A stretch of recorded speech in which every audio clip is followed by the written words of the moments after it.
I suppose along the way, I accumulated quite a bit of cultural competence and the ability to be invisible in a visible space, the ability to be a bit of a chameleon, the ability to use language in a way that people listen to me. I think some leaders don't seek enough to understand. So they get a question, they have to be the expert. They have to, they have to give an answer. Instead of what's the motivation behind the question? What is it you really want to know?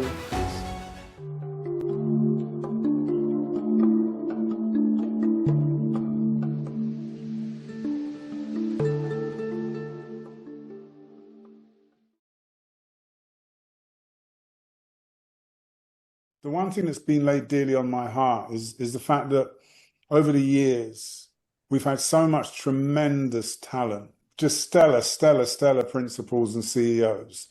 And they've done a journey. Their voices are they're going to be lost. Wouldn't it be nice if we could have a podcast where these voices could be heard? I'm training the next batch of our leaders on a leadership and management program. And I want them to hear your stories because things haven't changed. They need resilience. They need to hear your stories, how you made it, how you went through it, what were your coping mechanisms, what built your resilience to keep going. So my father was an immigrant from Jamaica, came to London and met my mother. And he was fairly itinerant, really, so didn't really figure in my life. My mother was a much stronger figure in my life. And I grew up in Hackney, one of the poorest boroughs in the UK. And it was, at that time, in a very diverse community. Went to school in Stoke Newington and then into Stamford Hill. And I suppose a feature of my life is the cultural competence I picked up along the way, the ability to assimilate and absorb into wherever I needed to. And I think that was a feature in my career as well. And so, I was a grammar school girl, but was not really expected to achieve. And I got 3 O levels the first time round. And it wasn't I was stupid, but when you do your academic work, what you realize is that the system isn't set up for you. That actually the exam system wasn't at that time ready for someone like me. I was seen as loud and noisy and disruptive, and those things sort of diverted away from me, people seeing me as anything like clever but having said that, in the end, I had 10 O levels and 1 A level. At that time, you could go to teacher training college with 5 O levels, which is what I went. And part of me is being cheeky. So when I went for my interview, I think I was quite cheeky because I thought they're never going to let me in. I don't look like anybody else here. All the lecturers were white, predominantly women. And a couple of men, but they, I had the qualifications. They saw something in me, and I think in lots of bits of my journey, I see people letting me in, giving me an opportunity, which I then took. Okay, and I didn't at that time, given all the things that were going on around race, etc. I didn't at that time really recognize it. My mother was white. My father was black. And I straddled, those two worlds. I suppose along the way, I accumulated quite a bit of cultural competence and the ability to be invisible in a visible space, the ability to be a bit of a chameleon, the ability to use language in a way that people listen to me. So having gone to school in London, I then went to teacher training college in Bath. And that was a bit like a finishing school. There were a lot of young women who went there simply because they couldn't afford Switzerland. So they decided to do an HE course. And then I got the opportunity. And again, it was really interesting. At that time, we did 3 years teacher training. And then there was the opportunity to do a bachelor degree with Bristol University. And the college we were the first cohort. So I got a B.Ed honours. I did another year and got a B.Ed honours. And at that time, there weren't so many teaching jobs, and particularly in my area of home economics. But I got a post in Bridgewater in Somerset. And I can remember doing, after a couple of years, doing a country file about what it was like to live in the White Highlands. And I was doing my master's as well around multicultural education, as it was termed then, and the whole thing around equal opportunities. And I think if I was to give some takeaways as we go, I took the opportunity to take on some additional work within my role when I got the job as a lecturer at Bridgewater. So I was chair of equal opportunities. Well, I was the only black woman in the college, and so it fell to me.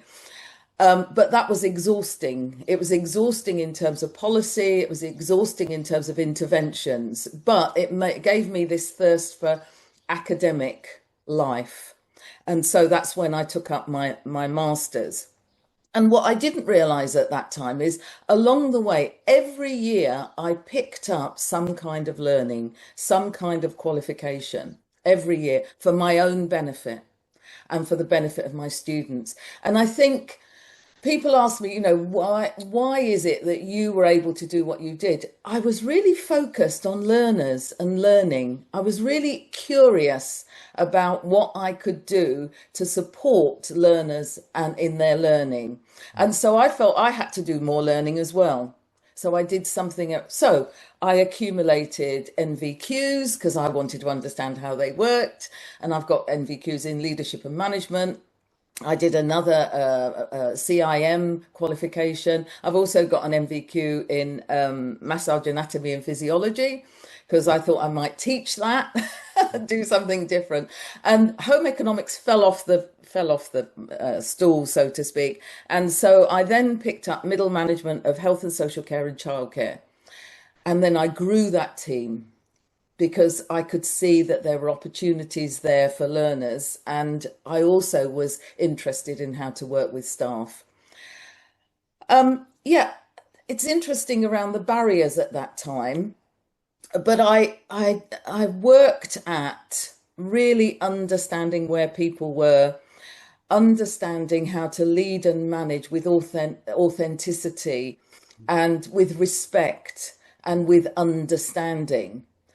And so, and I really wanted my team to grow. And I felt if they grew, I grew. So I know in a lot of the mentoring that I do at the moment and in the last few years, that some black staff that I've worked with are kept down because their managers can't cope with them being better than. They don't want to help them up the ladder necessarily. But it was my belief that if my staff, my team could do things that I couldn't do and make us a better team and the students got a better experience, that was really important to me. So I was a middle manager, and then I didn't get promoted into a senior management role and in Bridgewater, and it was given to a young white male. And I thought and I'd been there 17 years and I'd worked so hard, and I thought, if I don't get out, I'm going to die here. And that's what happens to a lot of our mentees, or a lot of in the BLG, is and I had no mentor. And what I realise now, I had no mentor. And when I did my master's, I went to get support because other people had got support, financial and time. And they said, why do you want to do a master's? And when you get that, it made me stronger. I thought, I want to do this for me. I want to understand more about a whole range of things. I want to write. I want to be an academic as well as a teacher. And so I just bypassed that and did it myself. But I realize for a lot of the mentees I work with, they get stopped. And once they're given that no, they haven't got a coach or a mentor to help them get round that. Somebody I've been talking to this week, it's trying to unlock some of the things that are in the way of her being. She's very, very good at what she does, but actually progressing. So having done that middle management job, I took a sideways move and took another middle management job into Bristol and moved up a little bit, and then just grew that team. I took on apprenticeships, I took on lots of things. And what I would say is to anybody who's thinking of wanting to progress, sometimes you have to get out of your comfort zone. That is another takeaway. And it's really hard, but I got out of my comfort zone and I moved on and I took on new things. That work and built myself into a position where I could apply for a principal CEO job. I didn't really get much support. I did all of that on my own to a certain extent.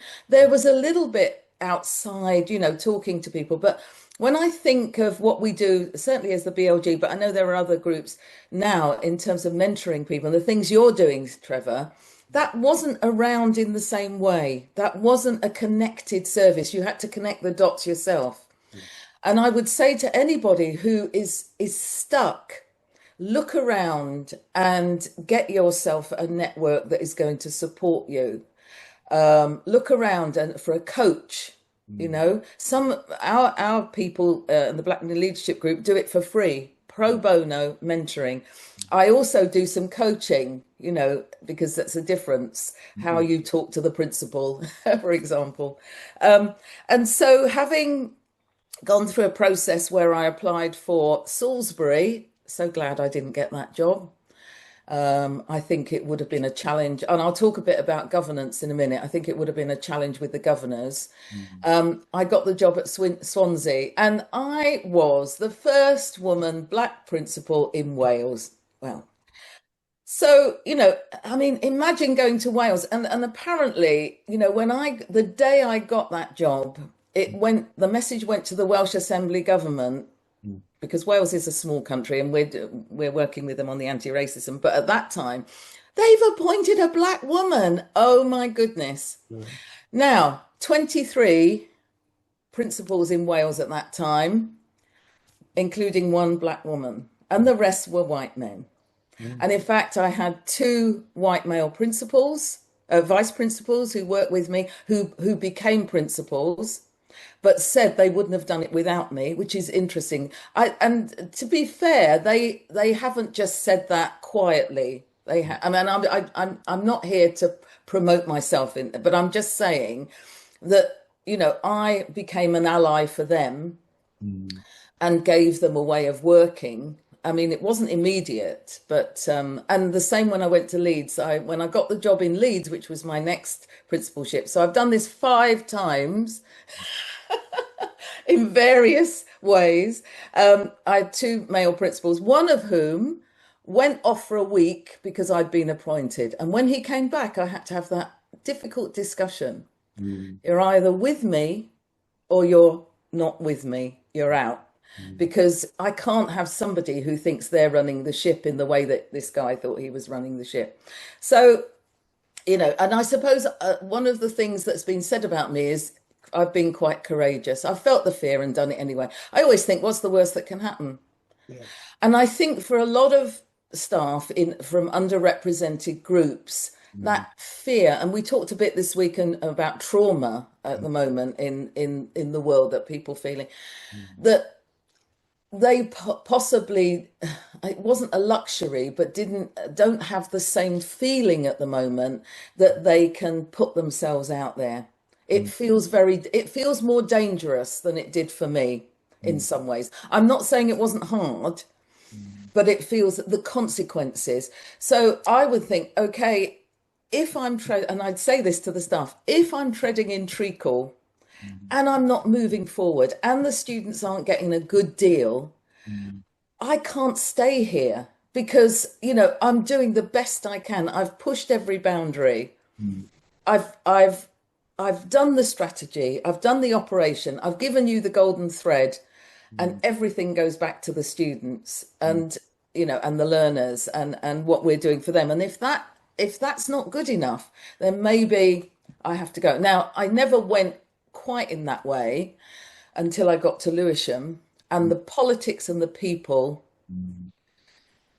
So Ofsted, governors, politicians, all conspired in a way that I had not seen. And I thought to myself, having been an experienced principal, was I so naive?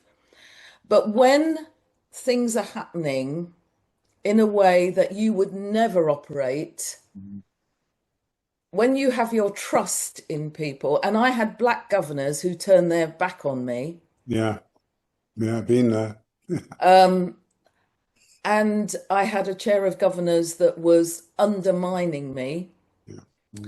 That, it was just horrific. Apart from the press, like FE Week, that was, another dimension that I hadn't seen. And what I see now are these tentacles are much stronger and gripping more for our underrepresented staffing groups. And so they aren't why aren't they putting themselves forward? Why is it easier just to keep your head below the parapet? Because it feels very dangerous. And these are people's livelihoods, that's the thing that comes through when I'm mentoring, that people are afraid, fearful of what might happen to them. So having done Swansea, headhunted for Leeds, and then the Leeds merger, where I was earmarked to get that job, and I was told that the chair of governors was a member of Opus Dei and would never appoint a black woman. And he didn't. Wow. Although in that year, the governors had given me a bonus because everything was on track. Finances, learner achievement, success, everything was on track. So that's the bit that does your head in. You're like, okay, on the one hand, you're saying I'm a great principal CEO and I've done all these things, but actually I can't manage a merged college when I'd already managed the merger with Keighley and Leeds. All very tricky. Majority of students were black at Lewisham, but the senior leadership team wasn't. Oh, absolutely. So Stella will remember those times. Yeah. And then I stupidly maybe did the merger, tried to do it with Southwark and Lewisham and Lambeth, and the Lambeth bit fell away. And then Southwark and other principals said I was mad at that time. But I thought I was doing the best that I could for both organisations. And that ended not well in the end because of politics, people, and conspiracy really for some of it, which is, you don't want. And the thing is, when you're in the sector, it's very difficult to say these things. Yes. Very difficult to say these things because people say you ruin your career. Yes. Some of the things, I didn't get any support from the principals union. No. I was told very categorically that I was, going to slit my throat and I would never work anywhere again. And then what I've hopefully done over the last few years is to use my experience in helping individuals and groups like BLG, but setting up the mentoring and project. Your coping mechanisms, the internal you, the external others. It sounds as though a lot of that was informed through your cultural competence. That really did help you to steer things forward. Yeah, definitely. To understand others. Always seek to understand and sometimes peel back the layers that are there. I don't think staff set out to be difficult. People get up to do a good job. Generally speaking, people don't get up to do a bad job, but life gets in the way. So by the time some people get to work, you know, they're carrying a lot on their backs. And you know, some things can disturb, but I would want to understand if there are things in the organization that are getting in the way, like not enough resources, and the systems and processes, you know, they're cumbersome. So, you know, I don't believe staff want to be difficult for difficult sake. You will get the odd one, but generally speaking, I think some leaders don't seek enough to understand. So they get a question, they have to be the expert. They have to, you know, they have to give an answer instead of what's the motivation behind the question? Yes. What is it you really want to know? Is it something about me, something about the organization, something about, you know, what's bothering you? So really that's seeking to understand a little bit more. Yeah. And one of the things that I've picked up as a theme, I think, in mentoring is that some leaders and managers are not interested enough in their staff and in their students. They're just getting through for whatever reason, and that rubs off on staff. So if they don't care, why should I? You know, it's like seeing the litter in the hallway, etc. And I've always tried to, again, you know, talk to everybody at every level. It fascinates me when I go into an organization and people say, I don't know who the principal is. I don't know who the CEO is. I don't know who the executive team are. And I'm like, how can that be? My now husband, came with me to Lewisham, and he couldn't believe how many people knew me, stopped to talk to me, staff, students, etc. How does that? He had a little team. He said, I don't even get that from my little team that I've got, you know, in construction. But, you know, it's when I was rolling out new strategy or anything that I thought people needed to know about, I would talk to the cleaners, the security staff, the receptionists, the catering staff, because the executive, they get it. They don't always get it, but they get the information. Whether they get it or not is another thing, but they get the information. But I remember talking to the catering staff, why are you bothering with us? And I said, if you don't feed the students, you know, what are they telling you? So how can I change if I don't know? Because you see them every day. What's going on? Tell me what's going on, and I'll tell you what we're trying to do. We need you. The cleaning stuff. If you don't clean, I can't open. You know, I can't open the college. Health and safety is really important. So everybody, I said, you're as important, if not more important than me. You know, and I don't know everything, but you know a lot of things I don't know. So understanding how organizations work and being curious about people is important to me. Maxine, you shared something with me. I was severely told off by my principal and CEO for spending every Thursday morning at 7:45. I'd be in the bowels of the college with the cleaners. Yeah. She collared me and she said, "Why? You're the deputy principal. What are you doing, wasting your time down in the bowels of the college with the cleaners?" And I actually said to her, if I have to explain that to you, then you know, there's a real issue. I said, they know more about this college than you and I do. Yeah. Isn't that symptomatic, though, of where we are in the world? It really, really is. It really, and in terms of what reform is saying, some people are more important and more valuable than others. Yeah. And it all depends on that definition of value. Yeah. Because she pushed me on it. And I said, well, they clean your desk, they empty your bin. They know everything. And it took her a while. And I think I could see the cogs starting to Maxine. You are so right. Your security.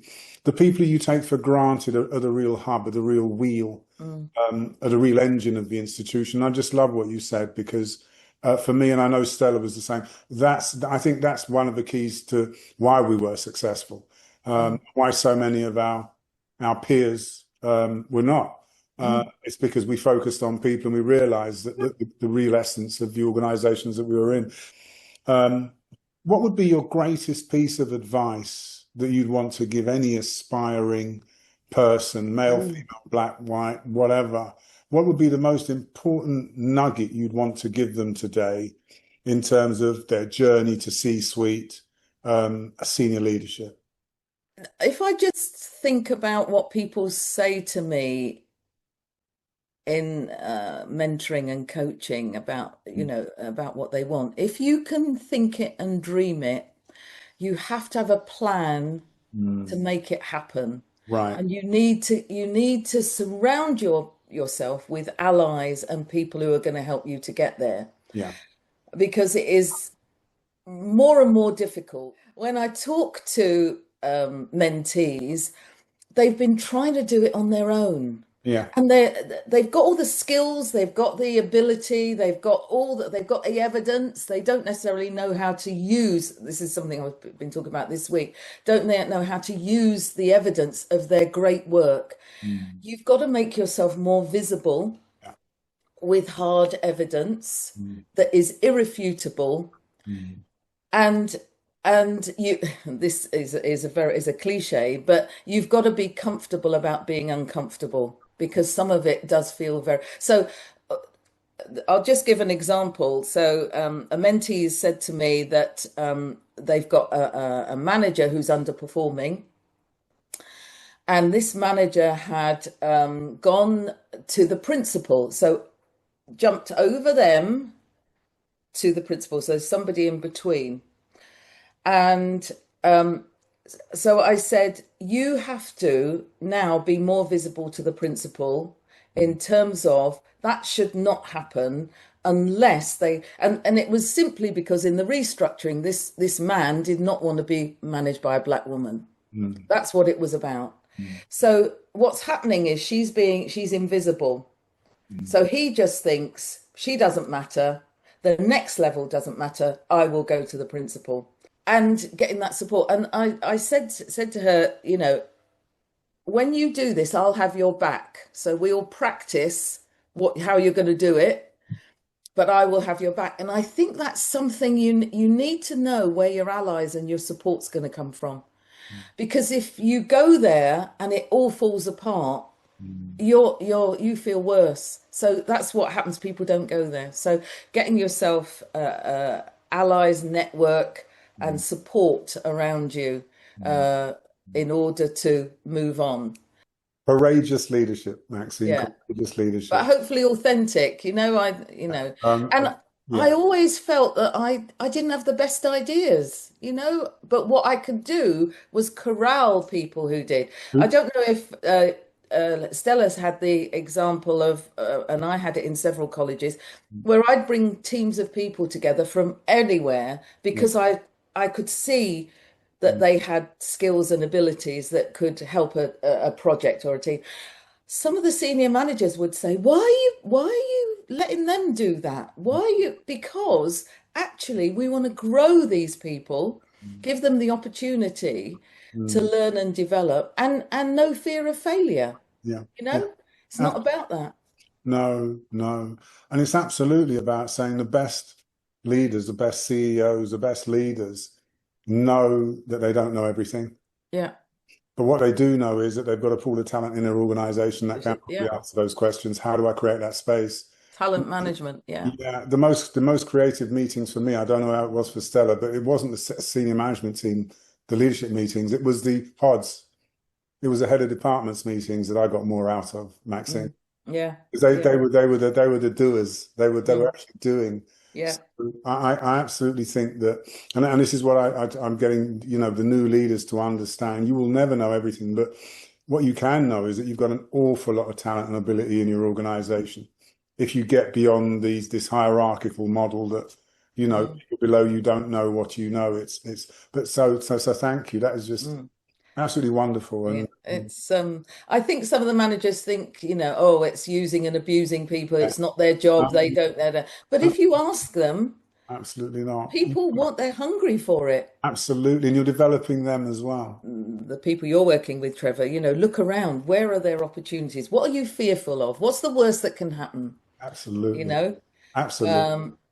And yeah, you can get so much out of people. You know, the research shows that the more diversity you have in a team, and in its widest sense, you haven't got group think, you've got creative thinking, you've got people who work in a different way. I think a CEO who isn't creative and who doesn't embrace creativity as part of their portfolio really isn't going to get the best out of the organization. Yeah. You know, and there's a risk contained within that. Yeah. But the boards are so great. Maxine, my sincerest thanks for your energy, your time, your narrative, for sharing your story, your voice, your journey. And I just want to say that we would just really like to see this take off. We'd like you to support us going forward. It's a small start, but we want to build a set of core values, integrity, the sorts of things that all three of us, all of us here, try to bring to the sector and on occasions got blocked from doing. And if we can do nothing before we sail off into the wind, be there for some of the ones coming up. Good idea. Thank you all, and God bless you all.